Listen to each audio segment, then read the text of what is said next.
By now, almost everyone has heard of the Prince of Persia video game by Jordan Mechner, a follow-up to his first hit game, Karateka.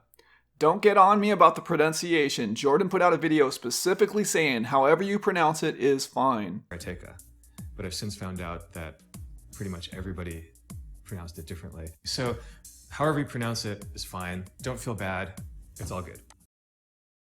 For those who have not heard of the game, Prince of Persia started out as a video game for the Apple II and would eventually go on to be so popular it would end up being ported to over 20 different computer systems and consoles, and even end up having a motion picture made starring Jake Gyllenhaal.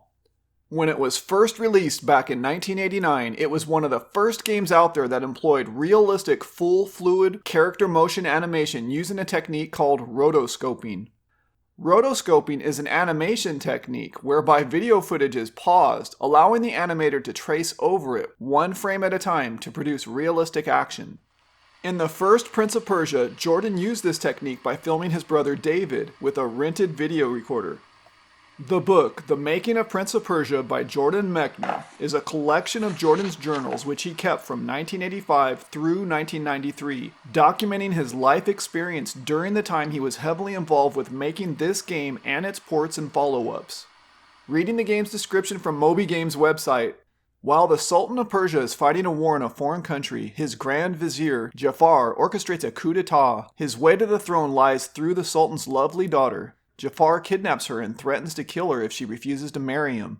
Meanwhile, the man the princess loves is thrown into the dungeon. He has only 1 hour to escape from his prison, defeat the guards on his way, and stop Jafar before the terrible marriage takes place.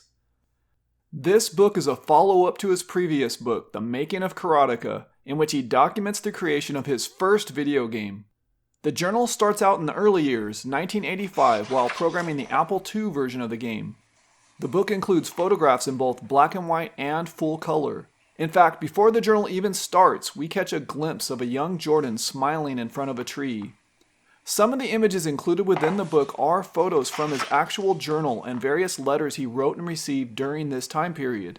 They are scaled down a bit, many of which are quite legible. However, some of the shots, when reduced, are difficult to discern, especially the ones in his cursive handwriting and placed in the margins. Jordan introduces his acquaintances from the time and underline them in blue ink, which will often coincide with a brief explanation in the margins of the book. Reading this book will transport you right into Jordan's life, almost as if you were there with him, working on the game and rooting for it to be a success. I was able to glean a lot of information and random tidbits from the book regarding the game. For example, I already mentioned the rotoscoping technique. There were significant breaks between filming, enough that his brother actually grew a few inches by the time he needed a few more takes. All the motion in Prince of Persia was filmed in this manner, including the scenes with the princess, who was played by the 18-year-old daughter of a Broderbund employee, Tina Ladeau.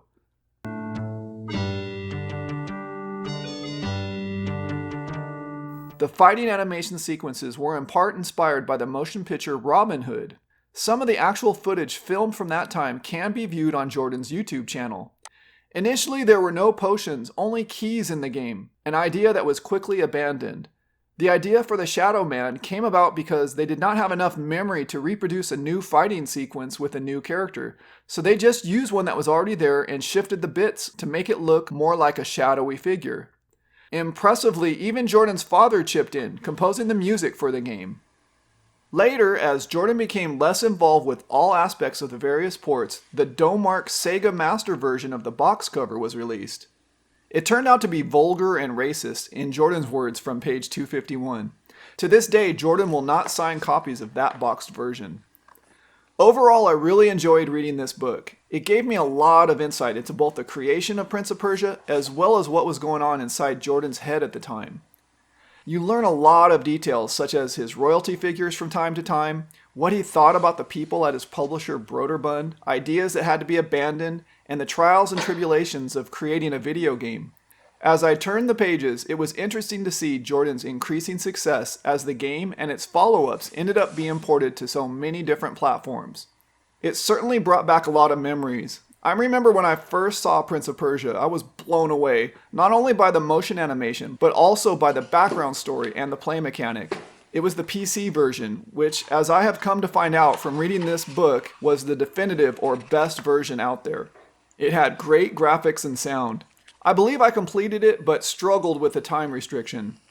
I'd be interested to know your thoughts on Prince of Persia and what it meant to you. Speaking of that, the last section of the book, just following the postscript, are several testimonials with photographs from various people lamenting what the game meant to them, some of which are developers that created their own Prince of Persia related projects.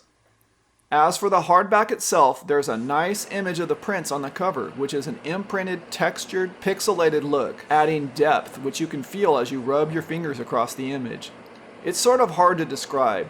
The cover is blue and it has a stitched inseam. It's a really nice quality book. I wish more publishers would follow suit. Prince of Persia is a game that has captured the hearts of many generations and even inspired people to make their own versions for various platforms, including this recently released single-level ASCII DOS port called Mini Prince, which was just released the other day.